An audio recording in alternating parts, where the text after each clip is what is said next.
pick some of the top number 9s that will have success in this World Cup. So who do you got for your top number 9s who you think will be able to lead their teams in this cup? Listen, for me, when you actually go to a number 9 is a goal scorer, someone who actually works and lives in and around that penalty area, someone who sniffs out opportunities from wide areas when the ball's played into your possession, seizing upon the opportunity, a player who's the match winner, the headline maker. That is what a number 9 is. A number 9 is someone who doesn't track back always. A number 9 that I played with used to stay in and around that penalty area, waiting for opportunity. And in this World Cup in particular, with it being an extended World Cup, number 9s might seize upon the opportunity to break some records when it comes to goals scoring. Those names that you just mentioned there, iconic names. Why? Because they score goals. Why? Because they're in the right area at the right time to score important goals.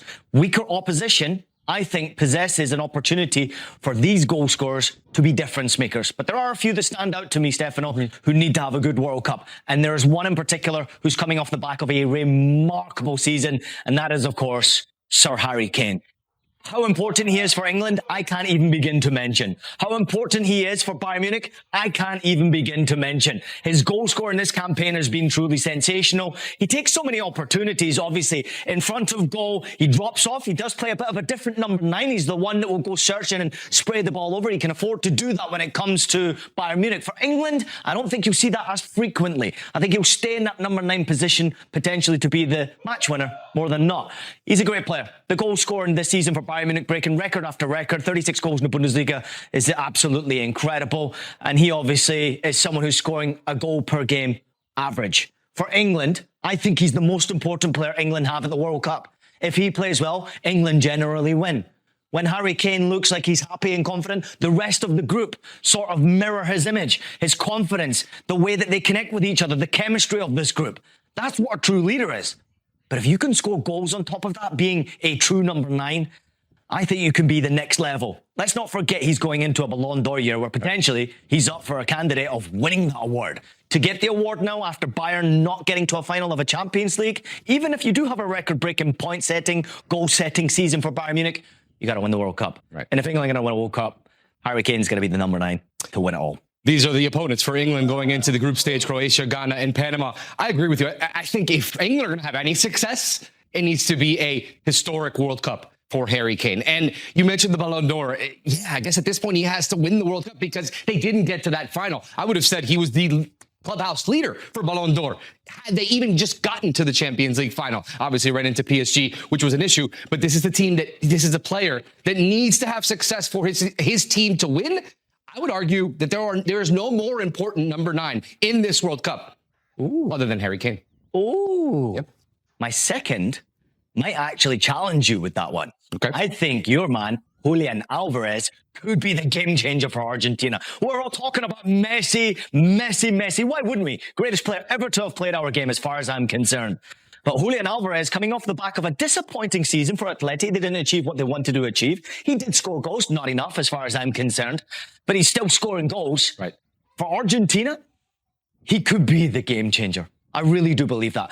Argentina needs someone outside of Lionel Messi to be scoring goals, to taking opportunities. Lionel Messi is not necessarily the one that I think right now we can rely on, can actually turn the game now, pick up the ball from the halfway line, beat every single player and score, like we saw in 2022. That happened. Yes. I don't think that can happen every single game for Messi. It probably will still happen, but not every single game. Yeah. Now you need a goal scorer, right? Let Messi be the creator. Let Messi not have to run as far. Let Messi be the one that can lay the ball off and have a leading goal scorer. Messi's still probably going to break the all-time leading goal scoring record in the World Cup history. But Julian Alvarez, I think, holds the key as that number 9, someone who sniffs around opportunity. Look at him at Atleti. He kept Sorloth on the bench for the majority of the time. He was deadly and dangerous. But something else in the back of my mind is that potential move away from Atleti. All the rumours to Barcelona. Where do you make the headlines? The World Cup's where it's at. You want to be that player, that man, the one that's most talked about, you got to score the most goals. I wouldn't be surprised to see if Julian Alvarez is the Golden Boot winner at the end of this competition. I wouldn't be surprised. It's an interesting one. I would agree. Obviously, these are the opponents for Argentina. A favorable group for them. Now, will not be easy against Algeria. This is a tough game for sure. But virtually an easier group in comparison.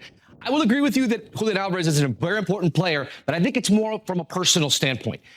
the Argentina number 9, that shirt weighs a lot. We talk about the number 10. The number 9 shirt, you go through the history, some incredible strikers for Argentina in their history. The issue is that I don't think it's as important for the team because they have a backup in waiting. And if Julian doesn't perform, Lautaro Martinez will come into a game and be able to score goals and take that job from Julian Alvarez. As of right now, it's his job. Julian, he needs to go out and prove it, though. But I don't think that it's as important for Argentina for him to be the out-and-out goal scorer because they have some other players that can come in if he's not performing. Yeah, I understand that. But if you actually get off to a great start and you score goals early on, because this is going to be a tough game, Algeria. Right? Sure. They're a very difficult team. Yeah. They've lost 1 game in 20. Yes. That's ridiculous. 22 or something, yeah. I do think that if Julian Alvarez gets off to a great start, scores 2 goals or maybe even a hat-trick or the winning goal, you ain't moving him. Of course not. Lauti might have to be patient. And Lautaro, okay, wants to be the starter for this national team, but he's also had his opportunity ahead of Julian a lot of the time. It hasn't quite worked out, and he's sometimes been forced out of the squad and sometimes had to fight his way back into the squad. But Julian quietly goes about his business until he scores goals, and then he's the headline maker.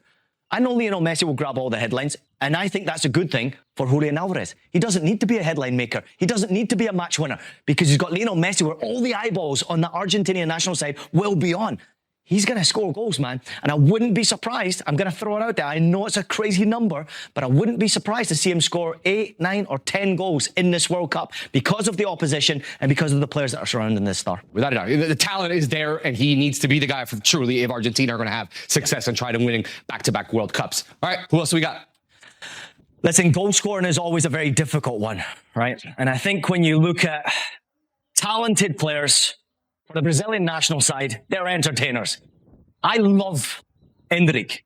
He's the difference maker. For Lyon, he was very, very good this year. The loan move was excellent. But for Brazil, he's going to have a bit of competition, obviously, first and foremost, getting into the squad. He's obviously getting competition trying to get into the starting 11. There's no guarantees that he even starts for Brazil. But these numbers ain't no joke, right? Going to Lyon, the best move he made was going to play football games. He needed to put that smile on his face again, feel the joy, see the samba dance, and enjoy playing football. That's why he is in this Brazilian squad, because of the decision to make, I'm going to go play football now. I'm going to go enjoy my game. Real Madrid ain't for me at this moment in time. Let me be successful. Why? Because he knew the World Cup was right around the corner, and he needed to be playing to get there. But also for Ancelotti, he loves a star. Right? And he needs someone to step up. He loves a kid. He knows the kid. And I do think that that move has really put him into the squad, but also with the group that they've got, there's potential goals out there for Endrick. He will have competition with Igor Thiago. Let's not forget about that one. Almost won the Golden Boot in the Premier League, Igor Thiago. He was absolutely sensational. So which way Ancelotti goes, with the hot hand in Igor Thiago, or does he go with the kid who's got a bit of pressure on his shoulders, but still immense amount of talent, probably better than anyone else outside of maybe Vinicius Jr. in that squad and Neymar? I think this could be the guy we're talking about when this World Cup's over. Brazil might not win it, but there's going to be that young star that comes out of this World Cup that's going to leave us all just breathtaking. And I hope it's him, because he, to me, is absolutely beautiful to watch as a footballer. And as a number 9, I think he's going to get better and better and better. And in that group right there, as long as he doesn't do it against Scotland, he's got a chance of being the top goal scorer in that group. Of course. Credit to Endrick for making that decision at such a young age to put it all aside and leave Real Madrid to go play football somewhere. Not every young player would make that decision, so credit to him for doing this. These are the odds for your 3 strikers to watch in this tournament to be the Golden Boot. An interesting stat that I was just told, the last time that there was double-digit goals scored by the Golden Boot winner, 1970 in Mexico. So an interesting one to look at. What do you think of these odds?